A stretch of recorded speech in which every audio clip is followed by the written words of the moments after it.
রব্বুল আলামিন আমাদের পয়গম্বরকে ডেকে ডেকে বলেন, কুল ইন কুনতুম তুহিব্বুনাল্লাহ, ও আমার পয়গম্বর, ও আমার হাবিব, আপনি আপনার উম্মত আমার বান্দাদেরকে জানিয়ে দেন, ইন কুনতুম তুহিব্বুনাল্লাহ, যদি তারা আল্লাহ রাব্বুল আলামিনের ভালোবাসা পেতে চায়, ফাত্তাবিউনি, তারা যেন আমি পয়গম্বরের অনুসরণ করে। বলেন সুবহানাল্লাহ। আল্লাহ রাব্বুল আলামিন আমাদেরকে জানিয়ে দিচ্ছেন, যদি তোমরা আমার ভালোবাসা পেতে চাও তাহলে যেন তোমরা আমার পয়গম্বরের অনুসরণ করো। সুবহানাল্লাহ। ইউহিব্বুকুমুল্লাহ, যদি তোমরা আমার পয়গম্বরের অনুসরণ করতে পারো, আমার পয়গম্বরের প্রত্যেকটা নির্দেশকে মেনে চলতে পারো, প্রত্যেকটা আদর্শকে নিজেদের জীবনে বাস্তবায়ন করতে পারো, ইউহিব্বুকুমুল্লাহ, তাহলে আমি আল্লাহ রাব্বুল আলামিন তোমাদেরকে ভালোবাসবো। ওয়া ইয়াগফিরু লাকুম যুনুবাকুম, আর আমি আল্লাহ রাব্বুল আলামিন তোমাদেরকে শুধু ভালোবেসেই ক্ষান্ত হব না, তোমাদের জীবনের সমস্ত গুনাহগুলো আমি আল্লাহ রাব্বুল আলামিন মাফ করে দেব। বলেন সুবহানাল্লাহ। আল্লাহু গফুরুর রহিম, আর আমি আল্লাহ রাব্বুল আলামিন ক্ষমাকে ভালোবাসি। আমি আল্লাহ রাব্বুল আলামিন ক্ষমা করতে পারলে আমি নিজেকে বড় রহম হিসাবে, দয়া দাতা হিসাবে, বড় করুণাময় হিসাবে তোমাদের সামনে প্রকাশ হয়ে থাকি। বলেন সুবহানাল্লাহ। আল্লাহর পয়গম্বর সাল্লাল্লাহু আলাইহি ওয়াসাল্লাম বলেন, লা ইউমিনু আহাদুকুম হাত্তা আকুনা আহাব্বা ইলাইহি মিন ওয়ালিদিহি ওয়া ওয়ালাদিহি ওয়ান নাসি আজমাইন।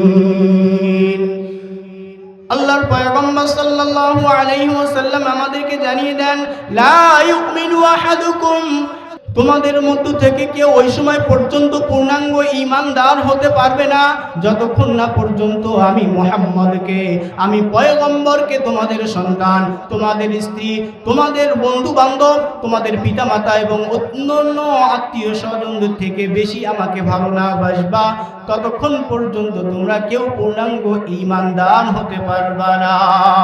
কথাকার আল্লাহর পয়গম্বর। এজন্য সম্মানিত সুধী সমাজ, সে আল্লাহর পয়গম্বরকে আমাদের ভালোবাসতে হবে, তাকে অনুসরণ করতে হবে। যতক্ষণ পর্যন্ত বিশ্বনবী আগায়ে নামদার তাজদারে মদিনা জনাবে মুহাম্মদ মুস্তাফা আহমদে মুজতবা সাল্লাল্লাহু আলাইহি ওয়াসাল্লামকে বেশি ভালো না বাসতে পারবো, ততক্ষণ পর্যন্ত আমরা পূর্ণাঙ্গ ঈমানদার হতে পারবো না। হযরত সাহাবায়ে কেরাম রাদিয়াল্লাহু তাআলা আনহুম আজমাইন কি পরিমাণ তারা আল্লাহর পয়গম্বর সাল্লাল্লাহু আলাইহি ওয়াসাল্লামকে ভালোবাসতেন। আল্লাহু আকবার। তারা প্রমাণ করে দিয়েছেন যে আমরা আমাদের জীবনের থেকেও বেশি আমাদের পয়গম্বরকে ভালোবাসি। সুবহানাল্লাহ। হযরত যায়েদ ইবনে আব্দুল্লাহ ইবনে যায়েদ রাদিয়াল্লাহু তাআলা আনহু, তিনি মাদায়েন শহরে বসবাস করতেন। কাজের ব্যস্ততার কারণে বেশি সময় তিনি আল্লাহর পয়গম্বর সাল্লাল্লাহু আলাইহি ওয়াসাল্লামের দরবারে আসতে পারতেন না। একবার যায়েদ ইবনে আব্দুল্লাহ রাদিয়াল্লাহু তাআলা আনহু খেজুর গাছে এরকম ভাবে খেজুর গাছ পরিষ্কার করতেছেন। এই সময় হঠাৎ করে কে জানি থেকে তাকে বলল, ও আব্দুল্লাহ, শুনে নাও, মদিনার পয়গম্বর আগায়ে নামদার তাজদারে মদিনা রহমতে দুলাল সাল্লাল্লাহু আলাইহি ওয়াসাল্লাম দুনিয়া থেকে বিদায় নিয়েছেন। আল্লাহর পয়গম্বর সাল্লাল্লাহু আলাইহি ওয়াসাল্লামের দুনিয়া থেকে বিদায় নেওয়ার এই ঘটনা শোনার সাথে সাথে হযরত আব্দুল্লাহ রাদিয়াল্লাহু তাআলা আনহু সাথে সাথে দুই চোখ এরকম ভাবে বন্ধ করে দিয়েছেন, দুই কানে হাত দিয়েছেন, আর আল্লাহ রাব্বুল আলামিনকে বলেছেন, ও আল্লাহ, যেই চোখ দিয়ে আমি আমার পয়গম্বরকে দেখতাম, ও আল্লাহ, আমি শুনলাম আমার পয়গম্বর নাকি দুনিয়া থেকে বিদায় নিয়েছেন। ও আল্লাহ, যেই চোখ দিয়ে আমি আমার পয়গম্বরকে দেখেছি, আমার মাহবুবকে দেখেছি, আমার হাবিবকে দেখেছি গো আল্লাহ, ও আল্লাহ, এই চোখ দিয়ে আমার হাবিবের পরে, আমার সেই মাহবুবের পরে, আমার সেই পয়গম্বরের পরে অন্য কোনো মানুষকে আমি দেখতে চাই না। মাবুদ গো, আমার চোখ তুমি এখনই অন্ধ করে দাও। ও আল্লাহ, যেই কান দিয়ে তোমার পয়গম্বরের কথা শুনতাম গো মাওলা, ও রব্বুল আলামিন, তোমার দরবারে ফরিয়াদ জানাই গো আল্লাহ, আমি শুনতে পারলাম আমার সেই মাহবুব, তোমার সেই পয়গম্বর দুনিয়া থেকে বিদায় নিয়েছেন। ও আল্লাহ, তোমার দরবারে ফরিয়াদ জানাই গো মাওলা, যেই কান দিয়ে তোমার পয়গম্বর আমার হাবিবের কথা শ্রবণ করতাম, ও মাবুদ, তোমার পয়গম্বর দুনিয়া থেকে বিদায় নেওয়ার পরে ও মাওলায়ে কারীম, দুনিয়ার আর কোন লোকের কথা আমি আমার এই কান দুইটা দ্বারা শুনতে চাই না। মাওলা গো, মেহেরবানি করে আমার কানের শ্রবণ শক্তি নিয়ে নাও। ও রব্বুল আলামিন, আমাকে বধির করে দাও, আমাকে অন্ধ করে দাও। রসুলের মহব্বত নিয়ে দোয়া করার সাথে সাথে আল্লাহ রাব্বুল আলামিন সাথে সাথে আব্দুল্লাহ রাদিয়াল্লাহু তাআলা আনহুর দুই চক্ষু বন্ধ করে দেন। দুই চোখের এরকম ভাবে পাওয়ার শক্তি কেড়ে নেন। সাথে সাথে হযরত আব্দুল্লাহ রাদিয়াল্লাহু তাআলা আনহুর দুই কানের শ্রবণ শক্তি এরকম ভাবে নিয়ে নেন। হযরত আব্দুল্লাহ রাদিয়াল্লাহু তাআলা আনহু মৃত্যু পর্যন্ত কানা এবং বধির হয়ে যান। আল্লাহু আকবার। সম্মানিত সুধী সমাজ, এটা কিসের মাধ্যমে সম্ভব হয়েছে? একজন মানুষ সে দুই চোখে হাত দিয়ে বলতেছে, আল্লাহ, যেই পয়গম্বরকে আমি দেখতাম এই দুই চোখ দিয়ে, ওই পয়গম্বরে যদি দুনিয়াতে না থাকে তাহলে আমার এই চোখের পাওয়ার থেকে লাভটা কি? আল্লাহু আকবার। চাই না আমি এই চোখের পাওয়া। আল্লাহ, যেই পয়গম্বরের কথাগুলো আমি কান দিয়ে শুনতাম, ওই পয়গম্বরই দুনিয়াতে নাই। আল্লাহ, আমি চাই না এই কান দিয়ে তারপরে আর কোনো লোকের কথা শুনতে। আল্লাহু আকবার। কি পরিমাণ তাদের ভিতরে ভালোবাসা ছিল, কি পরিমাণ তাদের ভিতরে ভালোবাসা ছিল। হযরত খুবাইব রাদিয়াল্লাহু তাআলা আনহু যখন ইসলাম গ্রহণ করার কারণে কাফেররা তাকে একের পর এক নির্যাতন করা শুরু করে দেয়। হযরত খুবাইব রাদিয়াল্লাহু তাআলা আনহুকে যখন কাফেররা শুলিতে চড়ায়, শুলিতে চড়ানোর পরে যখন সুই দিয়ে তার শরীরকে ছিদ্র করা হচ্ছিল, এমন সময় কাফেররা ডেকে ডেকে বলল, খুবাইব, তোমাকে যেই নির্যাতনের স্টিম রোলার এরকম ভাবে চালানো হচ্ছে, তুমি কি জানো কেন চালানো হচ্ছে? খুবাইব বলতেছে, না, পরিপূর্ণভাবে না, তবে আমি ধারণা করতে পেরেছি আল্লাহ এবং আল্লাহ রসুলকে বিশ্বাস করার কারণে তোমরা আমার উপরে এরকম নির্যাতন শুরু করে দিয়েছো। কাফেররা বলল, হে খুবাইব, তোমাকে আমরা ছেড়ে দিতে পারি একটা শর্তে। কি শর্তে? খুবাইব, তুমি যদি এই মুহূর্তে বলো যে এই জায়গায় আমি না হয়ে মুহাম্মদ যদি হতো তাহলে কতই না ভালো হতো, আমার জায়গায় মুহাম্মদ হতো, এই কথা যদি তুমি বলতে পারো ও খুবাইব, তাহলে আমরা তোমাকে মুক্তি দিয়ে দেব। হযরত খুবাইব রাদিয়াল্লাহু তাআলা আনহুর সাথে সাথে বলেন, এই কাফেরের বাচ্চারা শুনে রাখ, ও হে মুশরিকরা শুনে রাখ, আমি খুবাইব যেরকম ভাবে একটা হায়াত নিয়ে আমি দুনিয়াতে এসেছি, এইরকম ভাবে যদি হাজারো হায়াত পাই আর তারপরও যদি তোমরা এই প্রস্তাব আমাকে দাও, ও হে কাফেররা শুনে রাখ, শুনে রাখ, আমি খুবাইব এক মুহূর্তের জন্য এই কথা বলতে রাজি নই। বলেন আল্লাহু আকবার। কি পরিমাণ তাদের ভিতরে ঈমান ছিল, কি পরিমাণ তাদের ভিতরে হুব্বে রাসূল ছিল। আল্লাহু আকবার। এক সেকেন্ডের জন্য তারা আমাদের পয়গম্বরকে অসম্মান করা হবে এতটুকু তারা বরদাস্ত করতে পারতেন না। আল্লাহু আকবার। আজকে তাদের ঈমান কোথায় আর আমাদের ঈমান কোথায়? আমরা কথায় কথায় স্লোগান দিই যে আমরা আশিকে রাসূল, কথা বলেন ঠিক কি না? আমরা বলি আমরা আশিকে রাসূল, কিন্তু আমাদের কাজকর্মে মনে হয় আমরা আশিকে রাসূল নয়, আমরা আশিকে শয়তান। কথা বলেন ঠিক কি না?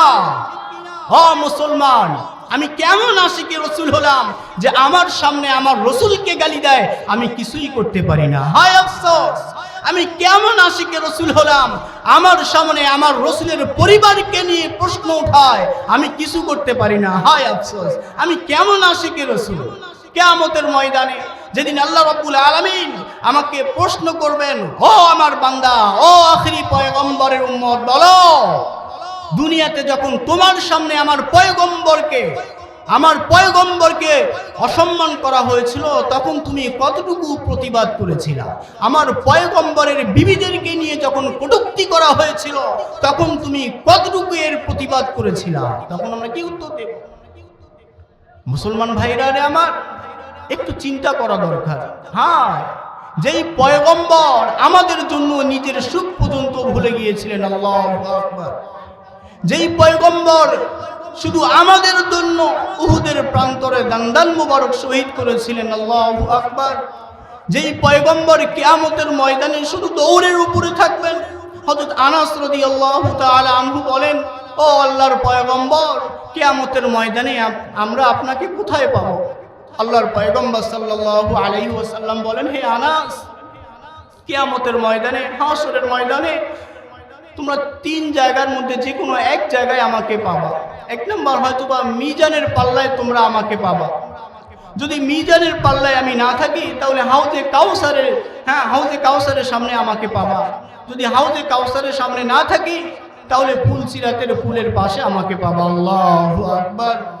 মুহাদ্দিসিন ইকরাম বলেন, আল্লাহর পয়গম্বর সাল্লাল্লাহু আলাইহি ওয়াসাল্লাম হাউজে কাউসারের সামনে এরকম ভাবে উম্মতদেরকে পানি পান করানো নিয়ে ব্যস্ত থাকবেন। এদিকে হাউজে কাউসারে পানি পান করাবেন, আবার চিন্তা করবেন, হায় হায়, আমি যে হাউজে কাউসারে পানি আমার উম্মতদেরকে পান করাচ্ছি, হায় হায়, ওইদিকে মিজানের পাল্লা এরকম ভাবে কায়েম হয়েছে, না জানি আমার উম্মতেরা মিজানের পাল্লায় ধরা খাচ্ছে। আল্লাহর পয়গম্বর সাল্লাল্লাহু আলাইহি ওয়াসাল্লাম হাউজে কাউসার থেকে ডাইরেক্ট দৌড় দিবেন সেই মিজানের পাল্লায়। আল্লাহু আকবার। মিজানের পাল্লায় গিয়ে দেখবেন যে আল্লাহর পয়গম্বর সাল্লাল্লাহু আলাইহি ওয়াসাল্লামের উম্মত তথা আমাদের আমলনামা এরকম ভাবে হিসাব করা হচ্ছে।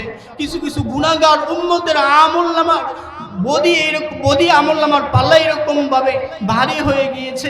আল্লাহর পয়গম্বর সাল্লাল্লাহু আলাইহি ওয়াসাল্লাম সাথে সাথে আল্লাহ তাআলার দরবারে এরকম ভাবে আরজ করবেন, ও মাওলাই কারীম, দুনিয়াতে তুমি আমাকে বলেছো গো আল্লাহ, ও আল্লাহ, দুনিয়াতে তুমি আমাকে বলেছো আমাকে কখনো লজ্জিত করবে না, আমার উম্মতদেরকে আমার সামনে এরকম ভাবে জাহান্নাম দিবে না।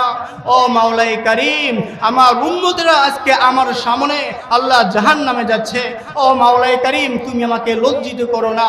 আল্লাহ, আমার এই গুনাহগার উম্মতদের আল্লাহ আমলনামার পারি তুমি ভারী করে দাও। সুবহানাল্লাহ। আমলনামার পাল্লা ভারী করে দাও। এইবার আল্লাহর পয়গম্বর সাল্লাল্লাহু আলাইহি ওয়াসাল্লাম যাবেন ফুলসিরাতের দিকে, গিয়ে দেখবেন অসংখ্য তার উম্মতেরা গুনাহ করার কারণে ফুলসিরাতের পুল ভেঙে এরকম ভাবে পা পিছলে জাহান্নামের ভিতরে চলে যাচ্ছে।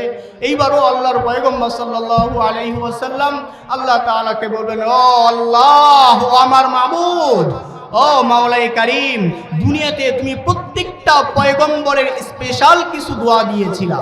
ও মাওলাই কারীম, প্রত্যেকটা পয়গম্বর তাদের স্পেশাল দোয়াটাকে দুনিয়াতে এরকম ভাবে চেয়ে নিয়েছে।